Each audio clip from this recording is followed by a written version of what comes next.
enforces ban. ECOWAS appeals for unity amid withdrawal of coup-hit countries, Senegal crisis. Trump not immune from election subversion charges. U.S. appeal courts rules in blow to former president. Israeli PM Benjamin Netanyahu rejects Hamas proposed host-state ceasefire deal.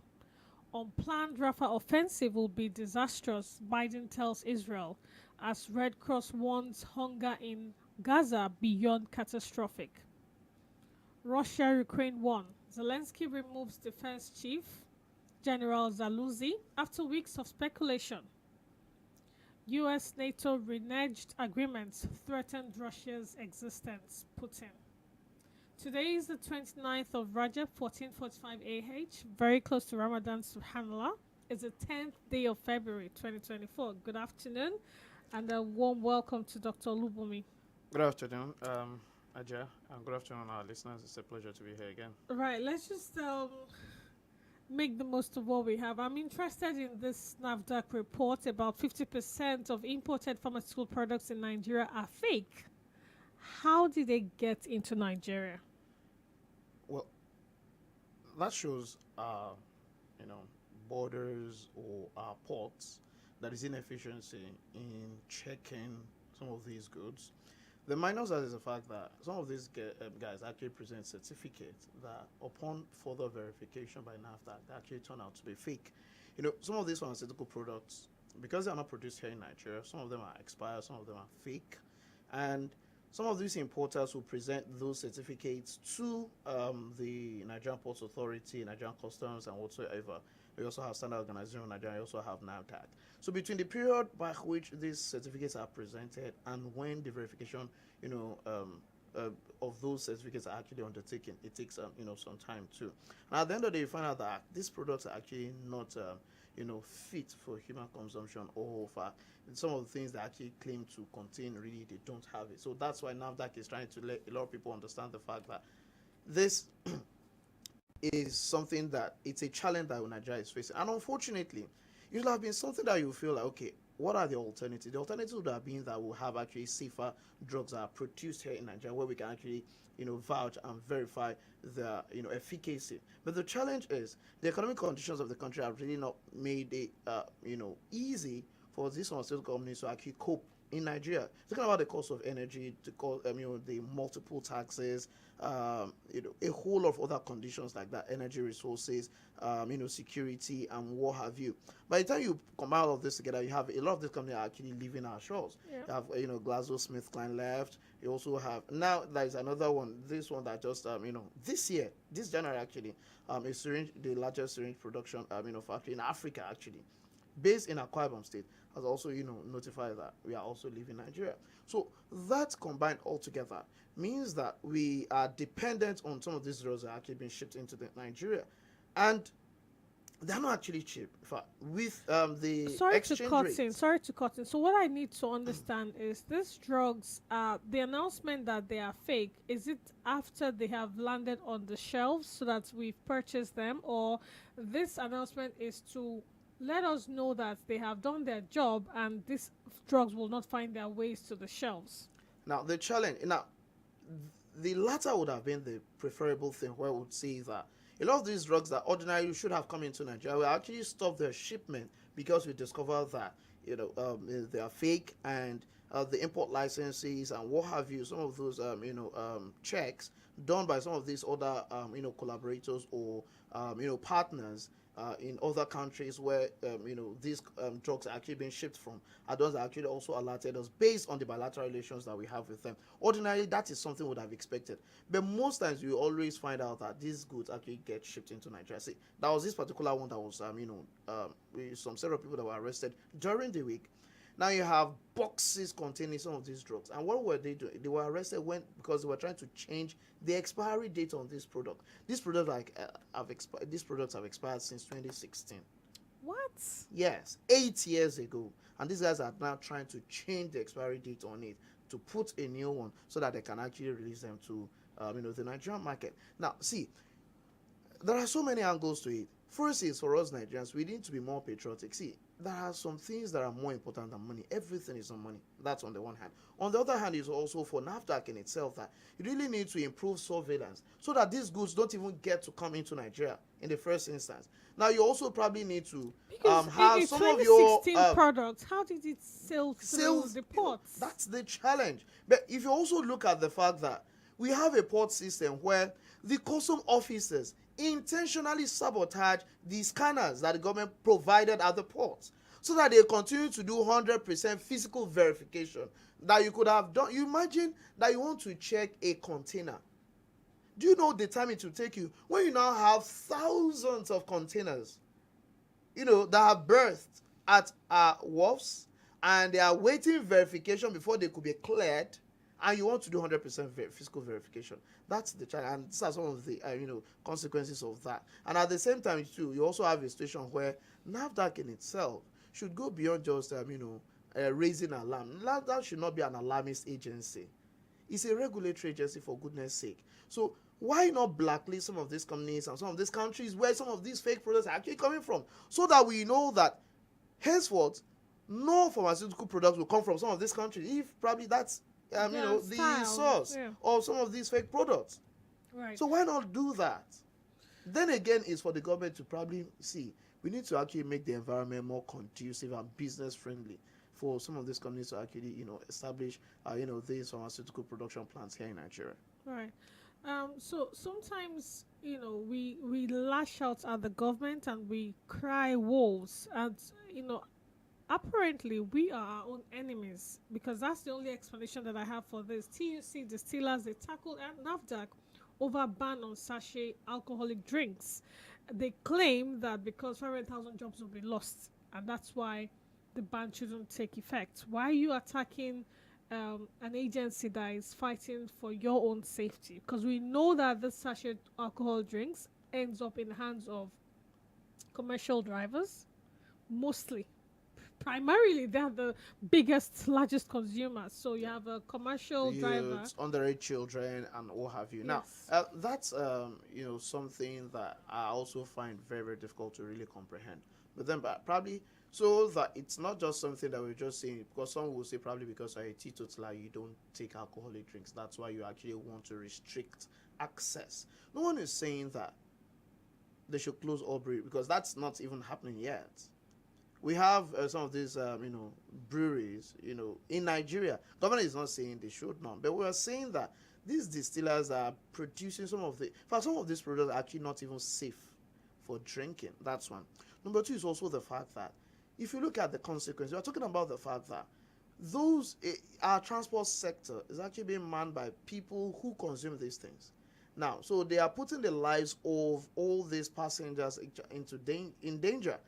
And nobody actually checks whether, unlike probably in some other countries where there is a way by which breathalyzers. We don't have breathalyzers here. So we don't have it and we don't use it. Ordinarily, it's something that I've expected probably Federal Road Safety Corps to be doing for our drivers, but that is not happening.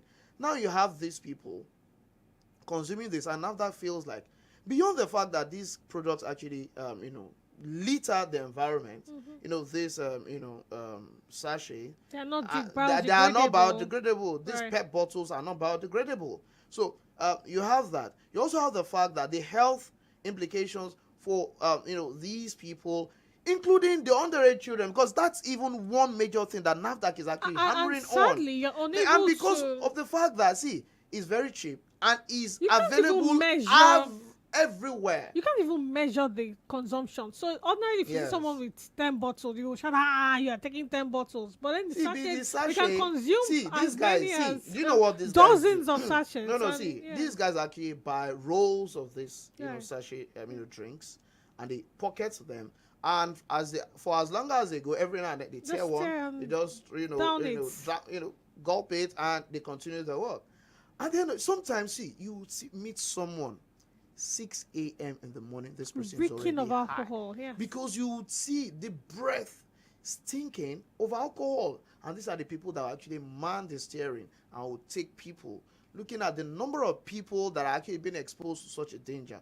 Minus that is also the fact that You're talking about the health implications, people's liver. You are talking about so many Nigerians suffering from cancer and so many of these things. Now, no one is actually even checking the health.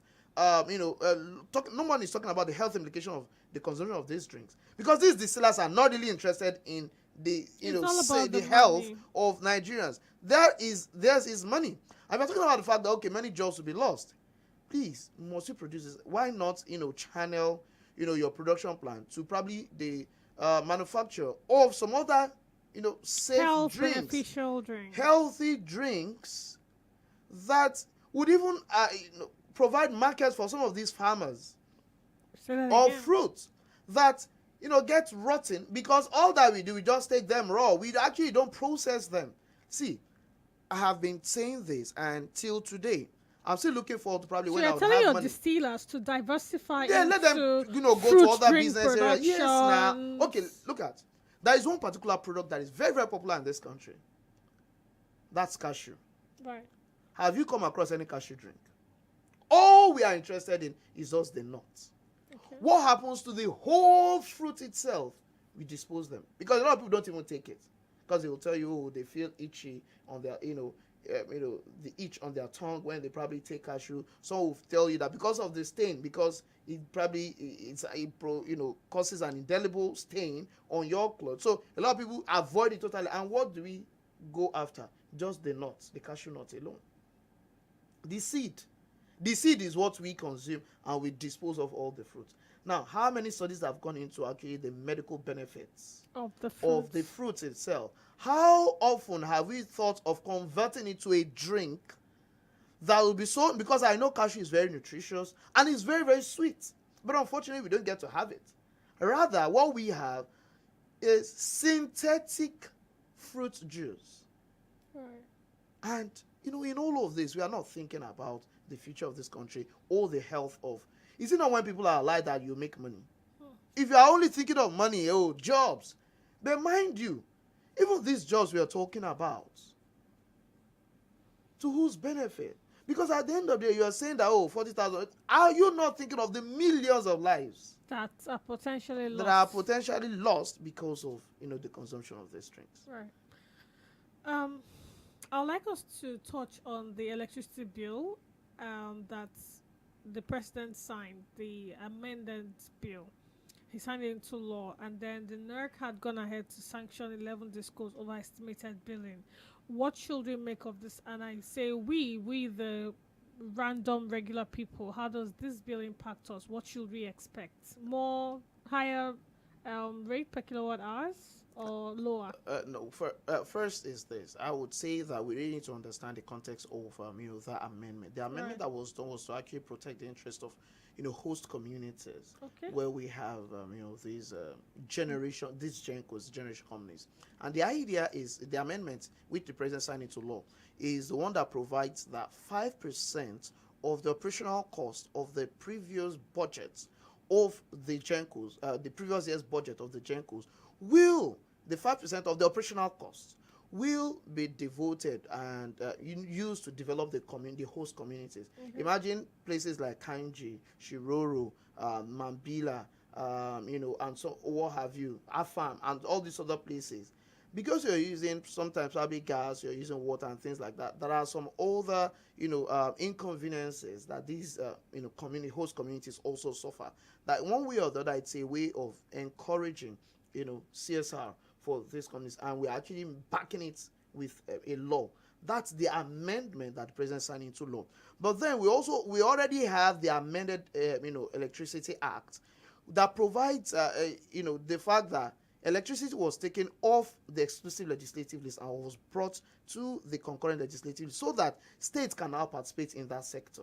Now, unfortunately, ever since this has been done, our irresponsible governors have really not taken any, really meaningful action in that regard. Imagine that what we do is we centralize our power generation system.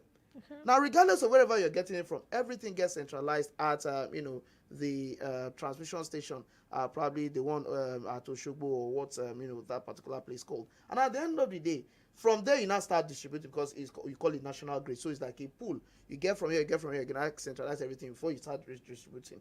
Now, if there is any problem at that source, the whole That's nation. it. That's why we always have Shut so-called, down. grid Blackouts. collapse. National grid has collapsed. Every night will always continue to collapse because number one, we are not even generating enough. We are not transmitting enough, and what we have is not even enough to meet the demand. So we don't even have reserve that we can switch on to if at all there is a collapse of a particular unit or component of it. So we have to shut down the whole system before we now reboot the whole thing, before we now start redistributing. Now what we are saying is that ordinarily if I've actually followed through with the decentralization of the whole process, states, ordinarily a state like Lagos, for instance, that should have generated power on its own, that could say, okay, if I have the capacity to generate power on my own just for the people of Lagos, so we generate it here, we distribute it here. So we generate, we transmit, and distribute it here. It makes it easier for us rather than having to wait that we generate here, we contribute to the national grid, and at the end of it, we are expecting them to send back to Lagos again, and things like all this one that, oh, we don't have enough gas, we don't have all these things, will not be a particular problem. Because at the end of the day, at the point of generation, transmission, and distribution, everything will actually probably be similar. And at the end of it, also bring a kind of competition for, or among the states, that at the end of the day, I can decide to be independent without having to depend on the center for electricity supply. That's what we should be doing. Off-grid, solutions to our power situation. And at the end of the day, I tell you that ordinarily, if you can get it right with electricity, a whole lot of other things, including security, including manufacturing, yes, processing, storage, and so many other things, that you will be able to get it right. But if you are unable to get it right with this system, with this amendment, then nothing would happen. Unfortunately, we don't have governors that are looking in that direction. Let's quickly look at the fact that a few countries pulled out of the ECOWAS in the course of the week. ECOWAS is appealing to those countries that have withdrawn from the ECOWAS to come back, and then Senegal crisis. And then let's look at that, and then we'll look at one more foreign news before we call it a day. As much as we would always say that we discourage, the violent, takeover of power, undemocratic takeover of power, especially by countries in Africa, I think to a large extent, African leaders also need really to talk to themselves. It's very, very irresponsible that we only react when there is a coup. But we actually don't take proactive measures when we see leaders are actually, undertaking undemocratic processes, just to extend their tenure or to extend their stay in power, or just to ensure that we have undemocratic. Look at the case of what happened in the case of Chad, that you have an Idris Deby that died, and at the end of it was his son, Itno Deby, that took over. Not even his vice took over. It was Itno that took over power. A military man, adorning himself in civilian clothes. So that's the mentality. Unfortunately, we now also have in Senegal a situation where now elections are supposed to hold this February. The president has postponed the election by 10 months, and the parliament agreed with him, and they also did the same thing. Now, are you saying that, and this is the only uninterrupted democracy that we have in West Africa? There has never been a military coup in Senegal. Now imagine if the military guys felt that, and we're talking about a nation where the resentment against the French, imperialism and domination of their resources is rife. So when these people are dissatisfied, you're actually being undemocratic, because ordinarily this was the same Macky Sall, the President Macky Sall, that wanted to extend his tenure to a third term, but eventually he shelved that after a lot of pressure, protests, and what have you. Right. He said he was not going to do that. Now he decided to go through the back end to extend your tenure by another 10 months. Yeah. And you're saying that because there is no clarity as regards the candidates within the election. So are you just knowing that election would hold at this particular time? Now with that, so ECOWAS is now saying that, please, let us, ECOWAS is saying, we hope you can quickly, fast, improve and speed up the process so that we can have a smooth transition. See, guys, you didn't need to call him to order. Fellow African leaders, see, guys, what you're doing will continue. These are the things that encourage military takeover. These are the things we need to tell ourselves the harsh truth. But unfortunately, we are not doing that. At the end of the day, you now have a coup with the next thing say, we sanction. Unfortunately, the same sanction that we now applied for Burkina Faso, Mali, and Niger has failed. The threats of invasion has failed. The sanctions have failed. The border closure has failed. And although because of the pressure of the sanctions, those one now felt that, okay, fine. if that is the case, because we're talking about Might the as well sovereignty just of be our country, on so we our can as own. well be on our own. Although you will All they not need probably to do is not form their own. whatsoever if they want to do. And unfortunately now Russia has actually gained entry, and because of the French resentment, and they feel like it's actually France that is actually putting pressure on other fellow African West African countries to actually impose the sanction on them, because they have sent France packing. Right. So now what we are saying is that at this juncture, ECOWAS really need to sit down and look at, see, as much as we discourage it, these guys are the de facto leaders. Let us just resolve it. See, guys, okay, we agree that you guys are the ones in control now, but can you probably release a timetable for election, so that at the end of the day, you are assuring the people that there will be a return to power? If there is any for constitutional amendment, let's have the constitutional amendment, and we will not tolerate any government that will probably go beyond 2 years. Right. So that at the end of the day, let's see that, yes, we don't like what you have done, but if truly you are patriotic about the move, and it's because of the resentment against French domination, we also support you in that regard, and your aspiration to actually find your independence, fine. Okay, let us do that. So that at the end of the day, what we are saying is, we don't want the rights of the people to be taken away in the name of military, or because you are trying to say you are against France. And at the end of the day, also denying people their rights. So that will not tolerate. And at the same time is, let us release a timetable for when there will be a transition to a civilian administration, so that the military guys can go back to their barracks. It's an anomaly that will continue to have military on the road, in charge of everything. So that is not so. By the time we have such a discussion, and because look at even Nigeria. The challenge is this: the sanction against Niger is part of what is actually causing the food inflation that we're experiencing, because a lot of these food products actually are not produced in Nigeria. Unfortunately, insecurity has actually caused the whole, more than 60% or 70% of northern Nigeria to be unavailable for farming activities. So farmers have been sent off their farms. Yeah. We can't guarantee their security, so they cannot go to farms. And at the end of the day, now what we do is to ship in these agricultural products from these other neighboring countries, Chad, Niger, and what have you, Mali.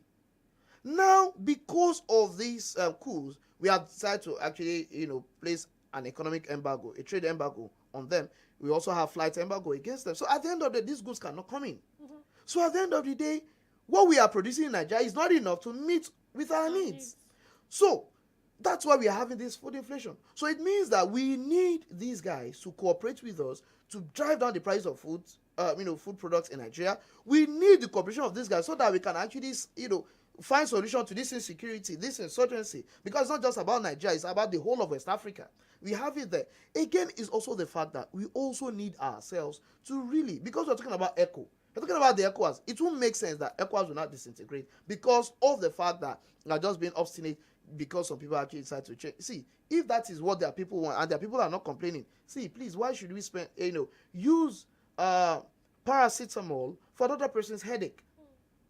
Their people are not complaining. So I think on that note, let us look at it in that way. And at the end of the day, ensure that we bring down, the price. See, the truth is, everybody in Africa is tired of Western imperialism. We said we are independent, but unfortunately we are not. So at the end of the day, if it is these brotherly relations that can actually assist us to achieve that independence, so be it. Let's close off with a popular story on Israel. This time around, Netanyahu has rejected the Hamas proposed deal, the ceasefire deal that Hamas proposed to them. They've rejected it. Incidentally, Biden is telling Israel that Red Cross has warned about the hunger in Gaza.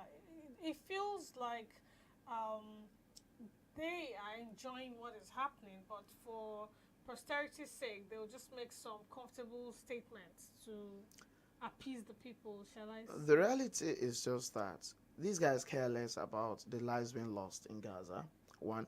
Number two is, because they know that they feel like there will be no consequences for their actions.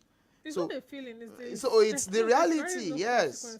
And because Israel does it, and US will not allow any nation to actually stop Israel from this aggression. So that's why Israel will continue. So it's an open, license for them to kill. It's actually a license to commit genocide, and it is genocide that we're actually experiencing, right before our very eyes. But then if you look at it critically, they're saying that Hamas proposed that Israel first said, okay, let us have an agreement for the release of the hostages. So we only have probably a 6 weeks, ceasefire. Then Gaza will be permanently demilitarized, and not just demilitarized, the Israel will be the one that will be in charge or be in control of the security of Gaza. Does that make any sense? So that is that. Those are the proposals of from the side of Israel. Hamas is now saying no. Number one is on our own part, what we are actually even asking for is 135-day ceasefire, 4.5 months, that would see to the allowance of aids to get into supplies to get into different parts of Gaza, especially northern Gaza, where starvation is at a catastrophic level. See, what Israel is trying to do is, if we cannot defeat them militarily, we will allow them to all die of starvation. And that is what Israel is actually implementing there. So, and that in itself is a war crime. That is one. Number two is also the fact that Hamas is saying, yes, we'll release the hostages, but we'll do it in phases, on the condition that you also release nothing less than 1,500 Palestinians that are in administrative detention in Israel. Because ever since this crisis started, Israel has arrested nothing less than 6,000 Palestinians. Yes. So Hamas is saying, for us to release the over 100 hostages that we have with us, you must agree that you would release 1,500 Palestinians. Then again, you would actually withdraw all your troops away from Gaza. Because at the end of the day, but unfortunately it shows quite well that Israel is not even interested in those hostages in the first instance, because Israel itself came out to say that nothing less than 30 of those hostages have been killed by the airstrikes. So it shows quite well that they don't really want these people to come home. They just want to use it as a pretext to continue to destroy Gaza. Now, these were the people that said, oh, our operation is actually about northern Gaza because we wanted to create a buffer zone. So all Palestinians moved to southern Gaza. These guys moved to it's a safe zone. They are moving to southern Gaza, you bombarded and you killed them. Now, you conducted your operations in northern Gaza. Now you shifted to southern Gaza. You shifted to southern Gaza and said everybody should move towards Rafah border. Now, so at the end of the day, you bombarded. The whole point is exit what Gaza. They wanted is Leave that Gaza. push all of them to the Sinai Peninsula and Israel takes over the whole of Gaza. Yeah. That's what they want. Yeah. Now they are conducting, airstrikes concentrated on Rafah. So that at the end of the day, by the time you look at it, no other place is safe. So the only other option is probably let us run into Egypt. And unfortunately, they are also saying that they want to take control of the Rafah border. That's what they told Egypt. And Egypt is not saying anything. So invariably what Israel wants to do is, we'll take control of Gaza, we'll take control of the whole of Gaza, we'll also take control of Rafah, so that we'll push all these people out of Gaza into Sinai Peninsula and we seal off the border. And at the end of the day, we'll have our men on ground, military on ground, ensuring that nobody comes back into Gaza. That's nothing but ethnic cleansing. Yes. That's what they have done since. It's not new. It has always been the system since 1948. It's a Nakba that happened in 1948. It's a Gaza Nakba that is actually happening in 2023, 2024. And it's unfortunate that even ICJ itself fell short of calling Israel's action a genocide. Unfortunately, you would even see that Israeli agents are now even threatening the family members of South Africa's foreign minister. Just because of this ICJ case that South Africa instituted against Israel. And unfortunately, you have, the same United States, United Kingdom. Rather than stopping the genocide, Yemen that is trying to stop the genocide is the one that is actually being bombarded by US and its allies. It shows quite well that, Western democracy, as they preach it to us, is a farce. And again, these so-called humanitarian laws, international laws, and things like it only applies, to the weaker nations, not to these powerful nations. Not to the oppressors. Not to the oppressors. And it has always been the practice of colonialists that they are the ones that will commit the crime. Have you ever seen where colonialists would agree that it's actually the citizens, they are the ones that are wrong, and the citizens, the indigents, are the ones that are right? So it has always been a practice. So I think that rather than crying, claiming, according to Biden, that it should be a planned this, and there should be proper withdrawal before you conduct the operation. In fact, what you are saying is, allow these people, to cleanse all of them before you say you want to actually, kill them or whatsoever. So that's just because at the end of the day, it's the same US that's actually enabling all this. $14 billion in military aid to, Israel at this particular point, just to kill them. So, before we can go on the show today, why not join us same time next week for another beautiful package on the news review? Please, I wonder why you didn't go for the Access Bank marathon. Well, if I had gone for the Access Bank Marathon, I won't be here today. Okay, so you did this for us, right? Yes, absolutely. All right, then we'll see you next week, inshallah. Stay safe. Masala.